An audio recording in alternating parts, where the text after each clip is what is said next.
આજનો આપનો સબ્જેક્ટ છે PL/SQL અને એની અંદર આપણે જોવાનું છે ડિઝાઇન ઓફ SQL આઉટપુટ માટે PL/SQL છે અવેલેબલ છે. પ્રોસિડ્યુરલ લેંગ્વેજ છે. Manage and design of data, આપણે ડેટાને મેનેજ અથવા તો ડિઝાઇન કરવો હોય તો આપણે એનો યુઝ કરીએ છીએ. રૂલ 1 આપણો જોઈએ તો you can not produce only single row output manage. આપણે આની અંદર કોઈ સિંગલ રો આઉટપુટ મેનેજ કરતા નથી અને યુ કેન નોટ પ્રોડ્યુસ આપણે છે તે આને SQL દ્વારા પ્રોડ્યુસ કરી શકતા નથી. રૂલ 1 છે. રૂલ 2 છે only single row output manage. આપણે ખાલી સિંગલ રો આઉટપુટને મેનેજ કરી શકીએ છીએ. SQL select star from EMP, આપણે સિમ્પલ SQL ની અંદર દ્વારા ડેટાને શો કરવા માટે EMP ટેબલમાંથી આપણે આ કમાન્ડ લખતા, પણ આની અંદર આવું નથી. આની અંદર સિન્ટેક્સ શું છે? ડિક્લેરની અંદર આપણે બધા જ વેરિયેબલ ડિક્લેર કરીએ. અહીંયા VE નેમ અથવા તો varchar2 આપણે તેની ડેટા ટાઈપ દીધેલી છે ને એની લેન્થ છે 30. બિગિન છે એ એક કીવર્ડ છે.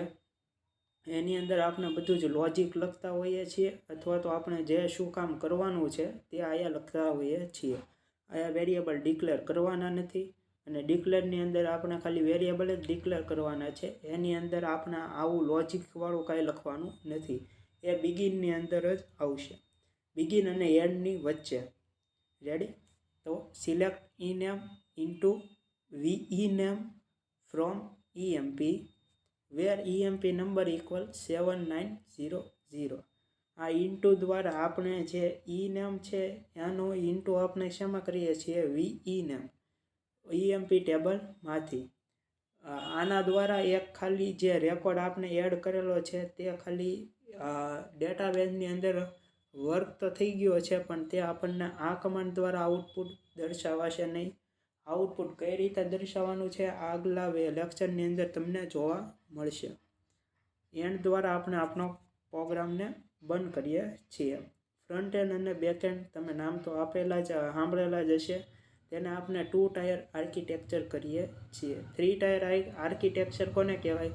Web server, UI, application server અથવા તો ડેટાબેઝ સર્વર. આને આપણે 3 ટાયર આર્કિટેક્ચર તરીકે ઓળખીએ છીએ, જેમાં વેબ સર્વરની અંદર આપણું UI ડિઝાઇન થઈ છે. SOA પણ એકનું એક અલગ ઉદાહરણ છે. એપ્લિકેશન સર્વરની અંદર બિઝનેસ લોજિક આપણે લખીએ છીએ અને ડેટાબેઝ સર્વરની અંદર આપણું બેકએન્ડ, આપણા ડેટા બધા સ્ટોર કરવાનું કામ બેકએન્ડ કરે છે. How many payment gateway available today? આ એક પ્રેક્ટિસ ક્વેશ્ચન મેં તમને દીધેલો છે કે આ તમારે ગોતવાનું છે. અત્યારે how many payment gateway available છે today. How to create or develop payment gateway. આપણે કઈ રીતે પેમેન્ટ ગેટવે ક્રિએટ કરવું અથવા તો ડેવલપ કરવું એ પણ તમારે જોવાનું છે. આગળ જોઈએ તો આપણે PL/SQL બ્લોક સ્ટ્રક્ચર. PL/SQL નો બ્લોક સ્ટ્રક્ચર કેવો હોય છે તે આપણે જોઈએ તો ડિક્લેર છે કીવર્ડ છે, જેની અંદર આપણે વેરિયેબલ ડિક્લેર કરીએ છીએ. બિગિનની અંદર આપણે ઇનપુટ, આઉટપુટ, કંટ્રોલ એ બધું કરીએ છીએ. એક્સેપ્શનની અંદર જો એક્સેપ્શન હોય તો તેને હેન્ડલ કરવાનું કામ અથવા તો મેસેજ શો કરવાનું કામ આપણે એક્સેપ્શનની અંદર કરીએ છીએ. અને એન્ડ દ્વારા આપણો પ્રોગ્રામ છે ટર્મિનેટ થતો હોય છે. કંટ્રોલ સ્ટ્રક્ચર જોઈએ. If then end if then else end if, nested if, ladder if. તો આની અંદર આપણે ડિટેલ જોઈએ તો શું કહેવા માગે છે, શું છે. લૂપિંગ સ્ટેટમેન્ટ જોઈએ. લૂપિંગ સ્ટેટમેન્ટ પણ આવે છે. તો આપણે ઇફ સિન્ટેક્સ ઇન PL/SQL ની અંદર જોઈ લઈએ તો ઇફ પછી કન્ડિશન આવશે, તેના પછી આપણે જે કામ કરાવવાનું છે તે, અને છેલ્લા આપણે એન્ડ ઇફ દ્વારા આપણો પ્રોગ્રામ છે તે પૂરો કરીએ છીએ. If then else end if એની અંદર શું કહેવા માગે છે? ઇફ કન્ડિશન પછી ધેન એની અંદર ટ્રુ પાર્ટ, પછી એલ્સ એની અંદર ફોલ્સ પાર્ટ અને છેલ્લે એન્ડ ઇફ દ્વારા આપણે ઇફ એલ્સને પૂરો કરીએ છીએ. નેસ્ટેડ ઇફ શું કહે છે?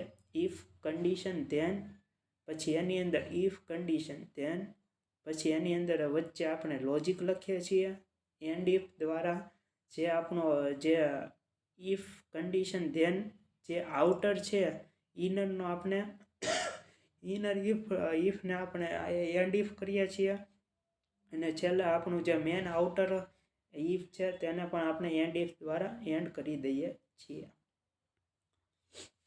હવે આપણે જોઈએ તો આગળ શું છે, લેડર ઇફ. લેડર ઇફ છે તે શું કહેવા માંગે છે તે આપણે જોઈએ તો ઇફ કન્ડિશન ધેન પછી એલ્સ ઇફ, ELS ઇફ છે, એલ્સ ઇફ નથી.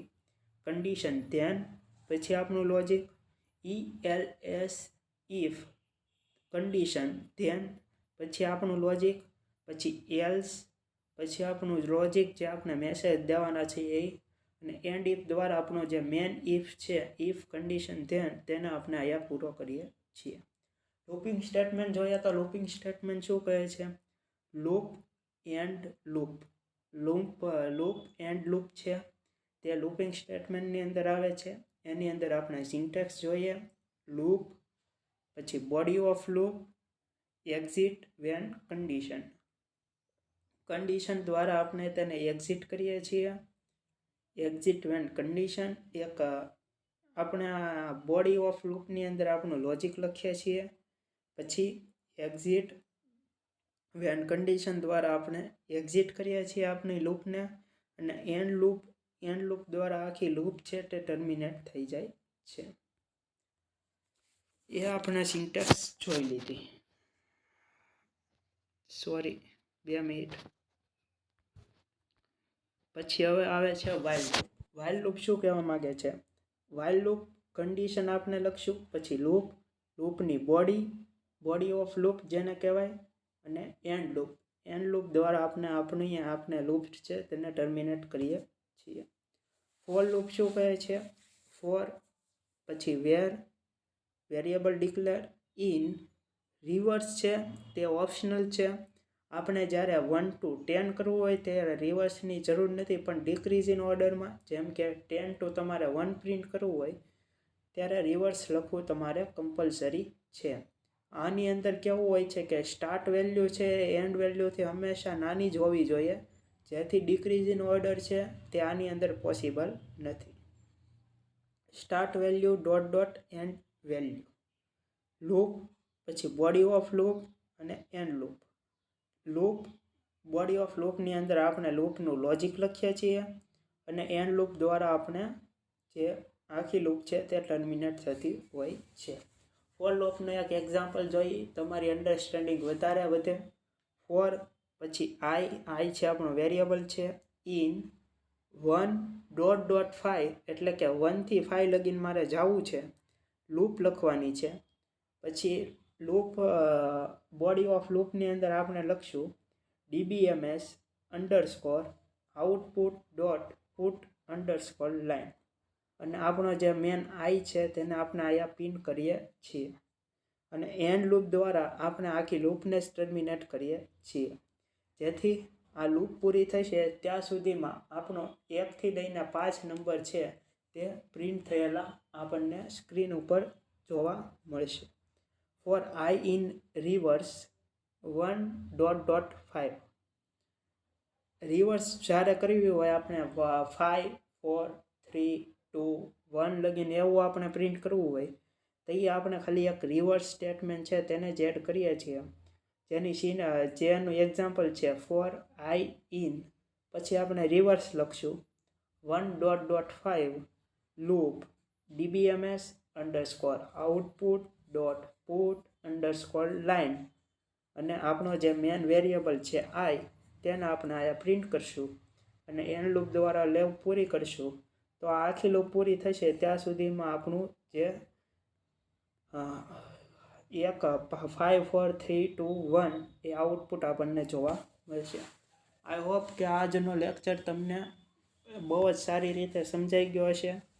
તો આજનો વિડીયો આયા સુધી. કાંઈ પણ ક્વેશ્ચન હોય મને કોમેન્ટ કરીને જણાવજો. મહાદેવ.